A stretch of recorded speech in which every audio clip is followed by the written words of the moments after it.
Welcome or welcome back to the Tar Sports YouTube podcast, whatever you're listening on.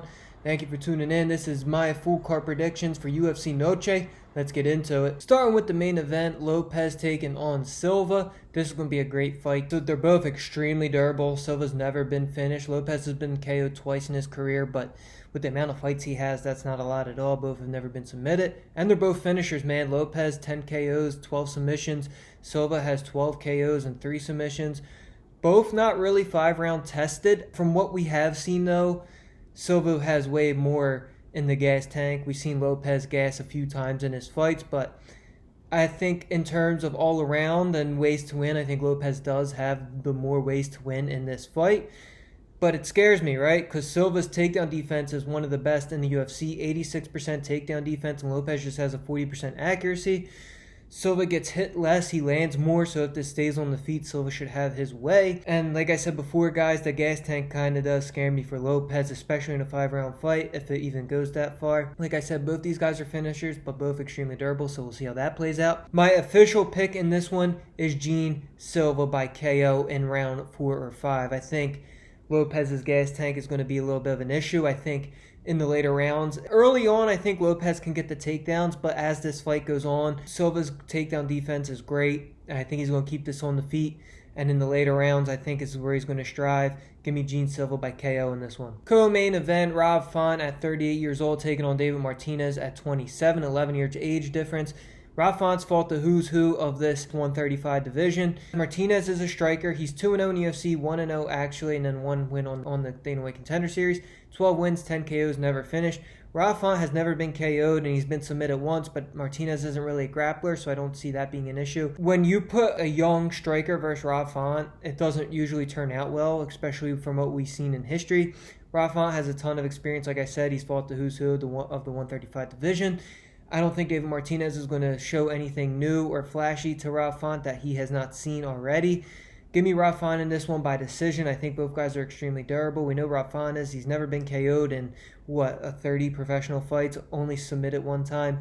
Give me Rob Font by decision in this one. Next fight, it's the classic striker versus grappler. Rafa Garcia taking on Jared Gordon. Gordon's getting up there in age, man. He's 37 years old. Garcia is in the middle of his prime at 31. Garcia, 8 submission wins and 17 wins altogether. Garcia just got KO'd one time, so for being a submission artist and a grappler, he protects himself pretty well on the feet. Jared Gordon, he's got KO'd 4 times, but I don't think you have to worry about him getting KO'd versus Rafa Garcia. He's only been submitted 1 time. The thing with Jared Gordon is he's not the best grappler. When you put him up versus a striker, the striker, he usually tends to outstrike people. He's a great striker, but in this matchup, I think Garcia has a path to victory, a clear one. I like Rafa Garcia in this one, most likely by decision, right? Gordon can protect himself on the ground. He's only been submitted 1 time in his entire career. He has a black belt, but it's the jiu-jitsu's there for him, but not the wrestling. I think Garcia can get this fight to the mat, and I think he can get a decision win in this one. Next fight, Kevin Gastelum taking on Dustin Stoltzfus. Honestly, Kevin Gastelum is probably the best parlay piece for UFC Noche. Love this matchup for him. I know he hasn't had the best career in the last few fights he's had, but he is fighting world champion class guys, and I don't think Dustin Stoltzfus is. I think this is a huge buy low for Kevin Gastelum. I think the opportunity's there. He's fought everyone. He has all the experience in the world, arguably the best resume in the UFC. He just has more experience. I think Dustin Stoltzfus, he struggles versus lower competition than what Kevin Gastelum is. He's a durable guy, though. Dustin is an extremely durable guy. I know Kevin Gastelum hits like a brick house, so KO could be in play, but I kind of like him by decision just because of how durable Dustin is.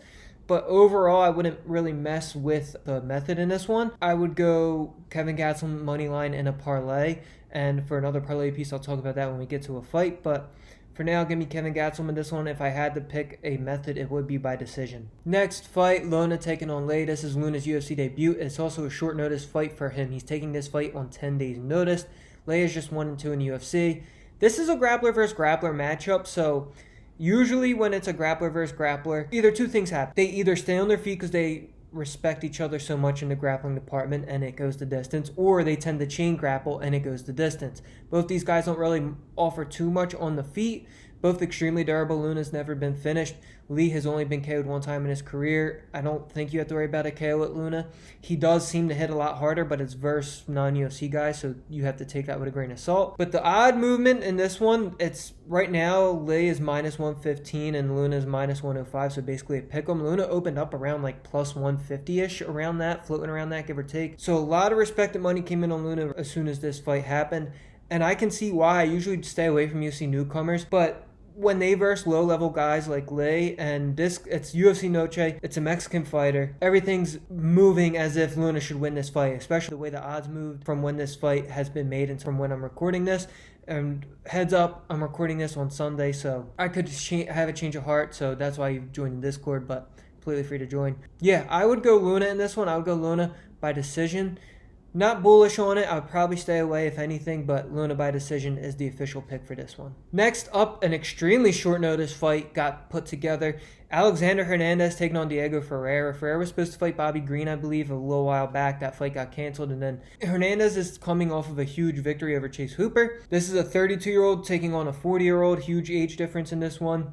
Hernandez is on a 3-fight win streak. Diego Ferreira, 2-3 in his last 5. This fight was put together in about 16 days' notice. Both fighters, I believe, have been in camp, especially Ferreira. I know Ferreira has been in camp because he was supposed to fight Bobby Green. They probably told him they're going to get him someone soon. Hernandez, though, I don't know, man. After weigh-ins, these guys tend to build up that fat, that muscle again. So cutting weight twice like that kind of scares me. There isn't odds on this fight yet. I checked FanDuel, nothing up. So if I had to guess, based off recency bias, I would say Hernandez is probably a slight favorite, minus like 150-ish. Hernandez took absolutely no damage versus Chase Hooper. The way that everything goes, it does seem as if Hernandez is more in his prime and building up, like I said, a 3-fight win streak. And Ferreira, 40 years old, wouldn't surprise me if he retired after this fight. Both extremely durable guys. I'm going to go with the hot hand here. I'm going to go Hernandez. I'm going to go Hernandez by decision. Next fight, we got Medina taking on Todorovic. Both these fighters are not that good. Medina is probably the more durable fighter. We've seen Dusko get put out a few times in his career already. This one's a dog or pass for me. I wouldn't touch this fight. Most likely won't go to distance. Both guys have shown that they have actually decent power, especially Medina. But like I said, dog or pass. I would honestly just completely stay away. If you're one of those people that want to pick something in every fight, I would personally go Medina. It's, like I said, dog or pass. Give me Medina by KO in this one, but I don't like it at all. I probably won't touch anything with prime personal money. Next up, Claudio taking on Silva. Claudio is really bad on the feet. He's a jiu-jitsu guy. And Silva has a 69% takedown defense, and Claudio only has a 36% takedown accuracy. He struggles to get it on the mat, but if he does, it's a problem. This fight kind of seems like Claudio is going to win just because it's a 29-year-old versus a 36-year-old. Silva hasn't had the best MMA career, 13-6. I lean Silva in this fight, though. I think Claudio is really bad on the feet, like not UFC level on the feet at all. He relies on his jiu-jitsu way too much. He's too comfortable being put on his back. I think Silva can easily win this fight just because of the positions Claudio puts himself in. Silva, he's not really amazing at anything, but he's not terrible at anything either. He's just one of those guys that's there. Really, the reason why he's still in the UFC is because he's win, lose, win, lose, win, lose. He's coming off a loss. He's due for a win. I don't like Claudio at all. Give me Silva in this one. Give me Silva by KO. Next fight, Tatiana Suarez taking on Amanda Lemos. Usually I say when odds are this terrible on a women's MMA fight, take the dog, but Tatiana Suarez is a different beast. Her only career loss is to Wei Lee. Probably going to be a wrestle fuck in this one. Give me Tatiana Suarez by decision. I'm not going to get too much into it. She's just going to manhandle Lemos, I believe. Lemos, 59% takedown defense. Not the best, not the worst, but she hasn't fought grapplers, wrestlers like Suarez, so give me Suarez by decision. Next fight, Aguilar taking on Guerrero. He's a striker, Aguilar a grappler. Not that proven in the UFC yet. He's 0-1 in the UFC. He has a Dana White Contender Series win. Then he lost to Ode Osborne. Aguilar, even though he's a grappler, he only has a 35% takedown accuracy. But Guerrero, 50% takedown defense and only 2 UFC fights. Not that proven, so take that with a grain of salt. Aguilar just absorbs 1.1 strike attempt per minute. For being a pure grappler, like I have not been impressed with Aguilar on the feet at all. But he protects himself pretty well. He will put out some stuff here and there, but The grappling, he's relentless with his takedowns. He shoots a ton of takedowns. That's why his accuracy is really bad. I think he can get this one done, man. I like this fight to go to decision, right? Flyweights don't really have too much power in their hand, but I think Aguilar could get a submission win, right? We've seen it many times with him before. But give me Aguilar by decision in this one. He's the UFC proven guy. Aguilar's only UFC losses is to Estevam, who is undefeated in UFC and a title contender. And then Tatiara Taira is his other loss. There's levels. I don't really understand why he's the dog. Guerrero hasn't really shown anything that I think has been blowing anyone out of the world. Give me Jesus Aguilar in this one. Give me him by, I want to say submission, but I'm going to play it safe. You could do a double chance. You could do Jesus Aguilar by submission or decision, and he's the dog, right? Like, I don't understand that. That's the thing. Like, Jesus Aguilar, you don't even need to choose a method. He's plus 175 right now. For the sake of the video, give me Jesus Aguilar by decision. Next fight, Dumas taking on Zachary Reese. I'm just going to put it in a very respectful way. Dumas has way too much personal stuff going on right now. He missed his last fight because he was on house arrest, I believe. I don't know how true that was, but he definitely has some type of trouble with the law. Don't wish anything negative on the guy, man. But in MMA, if you're not completely focused, like, you're just not going to have a good time out there if you're not completely focused. I don't know how Dumas is, and I don't know how Dumas can be completely focused on just MMA right now in his life, right? He has so much going on. And Zachary Reese, man, his last outing, he had a decision win. Before that, he was really just a finish artist. And if you took him into the deep waters, into later rounds, he seemed it to fade. But Zachary Reese is someone that looks like he gets better and better with each fight, especially after his losses. He's not coming off a loss. But give me Zachary Reese in this one. I think this is a great parlay piece. Zachary Reese can get a KO or submission in this one. Most likely more a KO, so I'm going to go Zachary Reese by KO in this one. Next up, Costa taking on Korai. Korai, this is his UFC debut. He's taking this fight on about 12 days' notice. Costa's just 3-2 in the UFC. One of those wins is the Dana White Contender Series.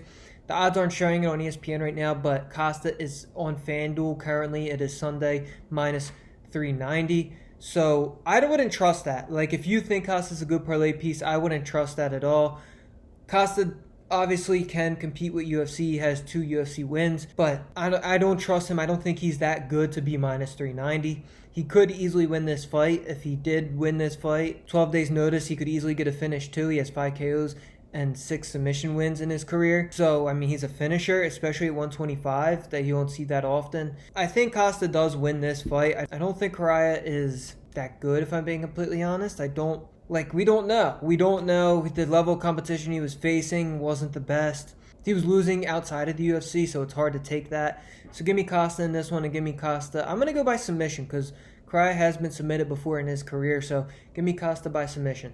Next up, Rendon taking on Pereira. I had to make sure this chick had no actual family relations to Alex Pereira because that would have changed the mindset completely, but she does not. I looked it up. But Pereira is just 19 years old. This is her UFC debut. Rendon only has 2 UFC fights. She's 1-1, but she's 36 years old. You have to play the dog in this situation. UFC debut, Rendon, I mean, she's not the best, but she's a grown woman, right? At 19, you're still growing into your body. You're still a kid.